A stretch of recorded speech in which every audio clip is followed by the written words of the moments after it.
வணக்கம். பருத்தியை பொறுத்தளவுக்கு ரெண்டு விஷயம் நீங்கள் செய்யவே கூடாது. ஒன்று, இடைவெளியை குறைக்கக்கூடாது.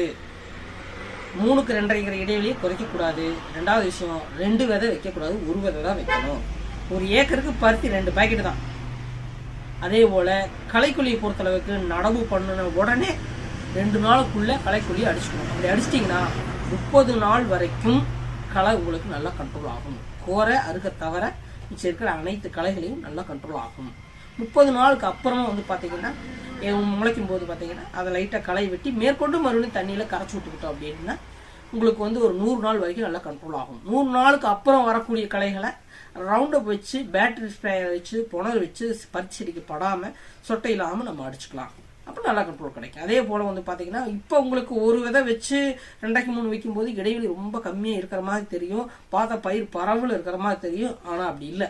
நீங்கள் 2 விதை வச்சு இடைவெளியும் கம்மியாக வைக்கும்போது ஒரு செடி முட்டிடுது.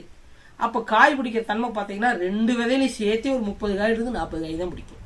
ஆனால் இடைவெளி நீங்கள் அதிகப்படுத்தி ஒரு விதை மட்டும் வைக்கும்போது என்ன ஆகும் அப்படின்னு கேட்டிங்கன்னா ஒரு செடிக்கு 80லேருந்து 120 காய் பிடிக்கும்.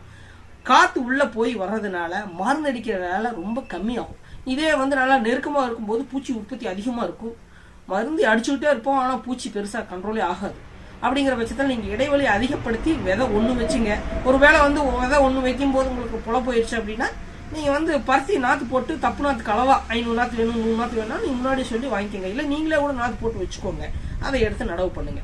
பருத்தி பொறுத்தளவுக்கு செலவை குறைச்சாதான் லாபம் அதிகம். 2 விதை தான் செலவு அதிகமாகும். 1 விதை நீங்கள் அதிகமாக நடுறது, 2வது களை மேலாண்மை செய்கிறது. அவ்வளோதான். அதுக்கப்புறம் களை மேலாண்மை செய்கிற விதை அதிகமாக நட்டிங்கன்னா மருந்து அதிகமாக பிடிக்கும். விதை கம்மியாக நட்டிங்கன்னா மருந்து கம்மியாக பிடிக்கும். நன்றி.